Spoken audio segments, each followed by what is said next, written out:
আজকে আমরা যে বিষয়টি নিয়ে আলোচনা করব সেটি হচ্ছে ফর্ম প্রপার্টিজ। গত পর্বে আমরা হ্যালো ওয়ার্ল্ড অ্যাপ্লিকেশনটি ডেভেলপ করছিলাম, তো আজকে সেই অ্যাপ্লিকেশনটি আমরা ওপেন করব। ঠিক আমি ডেস্কটপে সেভ করে রেখেছিলাম, আপনারা ফোল্ডারটিতে ঢুকে .sln ফাইল, এই ফাইলটা ওপেন করে নিন।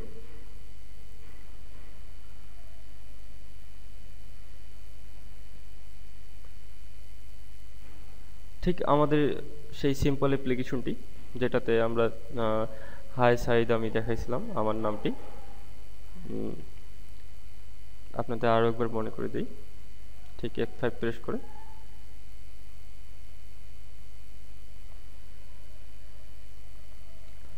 আমার সাইট ক্লিক, হ্যাঁ সাইট। তো আজকে আমরা এই ইউজার ইন্টারফেসটিতে ফর্ম প্রপার্টিস নিয়ে আলোচনা করব, যেটি আমরা ভিউতে গিয়ে প্রপার্টিস উইন্ডোতে ক্লিক করলে চলে আসবে। তো আমরা এই প্রপার্টিসে ঠিক বাটনের লেখাটি চেঞ্জ করছিলাম, রাইট ক্লিক করে প্রপার্টিসে গিয়ে টেক্সট। তো এইভাবে শুধু বাটনের লেখাই চেঞ্জ করা যাবে না, এছাড়াও অনেক কাজ করা যাবে। যেমন আপনি বাটনের ব্যাকগ্রাউন্ড কালারও চেঞ্জ করতে পারেন, সেটা ব্যাক কালার নামে। এখানে ব্যাক কালারে আপনি যে কালারটি দেবেন সেই কালারটিতে চেঞ্জ হয়ে যাবে। এভাবে ছোট বড় করতে পারবেন।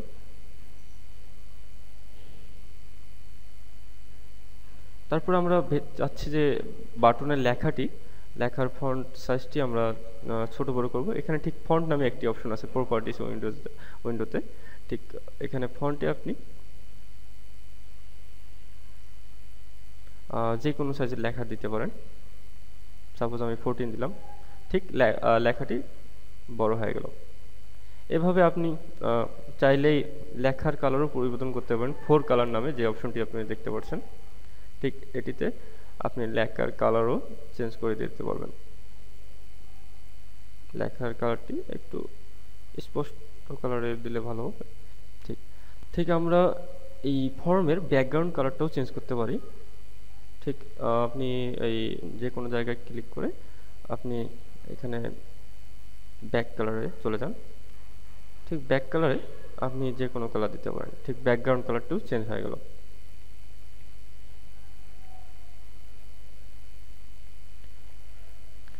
আমরা ক্যালকুলেটরে দেখতে পারি যে ম্যাক্সিমাম উইন্ডোটা তুলে দেওয়া হয়েছে। তাছাড়া আমরা এটাকে রিসাইজও করতে পারি না। ঠিক এই কাজটি কিভাবে করব?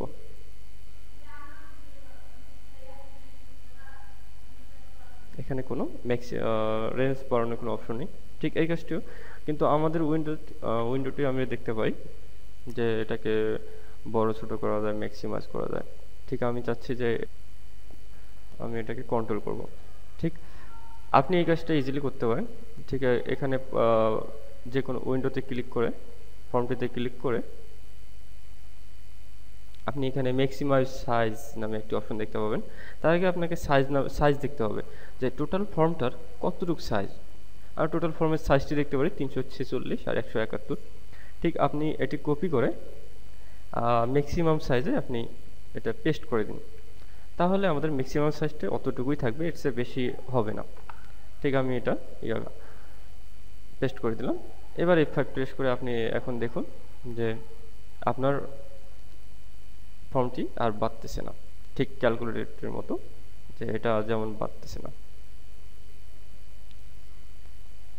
তো এখানে আমরা ম্যাক্সিমাইজ যে বাটনটি দেখতে পাচ্ছি এটাকেও আমরা কন্ট্রোল করতে পারি। এখানে আমরা যদি ম্যাক্সিমাইজ বক্সটি ফলস করে দিই তাহলে এটা কাজ করবে না। ঠিক এখন যদি আমরা ম্যাক্সিমাইজ করতে চাই, ঠিক এটা কাজ হচ্ছে না, কিন্তু মিনিমাইজ বা ক্লোজ দুটি হচ্ছে। তো এইভাবে আমরা ফর্মের প্রপার্টিসগুলো চেঞ্জ করব, যে কোনো প্রপার্টিস। সাপোজ আমি টেক্সটের কালার চেঞ্জ করব বা টেক্সটের সাইজ পরিবর্তন করব। এখানে যে লেখাটি এখন দেখতে পাচ্ছি এটি আমি চাচ্ছি যে অন্য কালারের হবে। ঠিক টেক্সট বক্সটি ক্লিক করে আপনি একই নিয়মে বাটনের মতো ফন্টে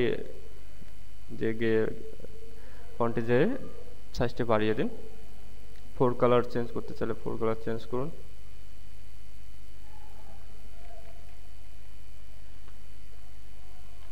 এভাবে আমরা টেক্সটের কালার চেঞ্জ করতে পারি, টেক্সটটি বড়ও করে নিতে পারি। এভাবে আপনি যে কোনো button, text box, form, window, maximize, minimize এই প্রপার্টিসগুলো আমরা ঠিক এই উইন্ডোতে চেঞ্জ করে নিতে পারি। আমাদের এই ফর্ম প্রপার্টিস একটা গুরুত্বপূর্ণ বিষয়, কারণ আপনার সফটওয়্যারটা দেখতে যত সুন্দর হবে ঠিক সফটওয়্যারটি গ্রহণ করার ইউজারও তত বেড়ে যাবে। এই জন্য আপনাকে ডিজাইনের দিকে অনেক লক্ষ্য রাখতে হবে যে আপনার ডিজাইনটি কত সুন্দর হচ্ছে। আর সো এই জন্য আজকে ফর্ম প্রপার্টিস নিয়ে আলোচনা করা, যে আমাদের ডিজাইনগুলোকে আমরা সুন্দর করে নেব। এখন আমরা আরেকটি কাজ করব। সাপোজ আমাদের অ্যাপ্লিকেশনটির নাম হবে হ্যালো ওয়ার্ল্ড অ্যাপ্লিকেশন। যেমন আমরা ক্যালকুলেটরটি দেখতে পারি যে এখানে ক্যালকুলেটর নামে যে লেখাটি, ঠিক এটিও আমরা চেঞ্জ করব। ঠিক এখানে আবার রাইট ক্লিক করে প্রপার্টিসে গেলেই আমরা চেঞ্জ করে নিতে পারবো। গিয়ে ঠিক আপনি টেক্সট নামে একটি অপশন পাবেন। এখানে আপনি যাই লিখবেন তা ফর্ম 1 লেখাটিকে রিপ্লেস করবে। সাপোজ হ্যালো ওয়ার্ল্ড অ্যাপ্লিকেশন, দেখেন ঠিক হ্যালো ওয়ার্ল্ড অ্যাপ নামে এটা রিপ্লেস হয়ে গেছে। এখন আমরা রান করে দেখতে পারি, ঠিক হ্যালো ওয়ার্ল্ড অ্যাপ্লিকেশন এটা ক্লিক, এখানে যা লিখবো ঠিক ডিসপ্লে করাচ্ছে। তো এইভাবে আমরা একটা অ্যাপ্লিকেশনকে ডিজাইনের রূপ দেব, যে ডিজাইনটি হতে হবে অবশ্যই সুন্দর, কারণ একজন ভালো সফটওয়্যার ডেভেলপার হতে হলে আপনাকে দুটি দিকে লক্ষ্য রাখতে হবে। প্রথম ডিজাইন, আপনি পুরো ডিজাইনটা খুব সুন্দর করে তারপর আপনি কোডিংয়ের দিকে যাবেন। এভাবে আমরা একটা অ্যাপ্লিকেশন ডেভেলপ করতে পারি। তো ধন্যবাদ সবাইকে, আজকে এ পর্যন্তই। সামনে পর্বে আমরা ডাটা টাইপস অ্যান্ড ভেরিয়েবলস নিয়ে আলোচনা করব। ভালো থাকবেন।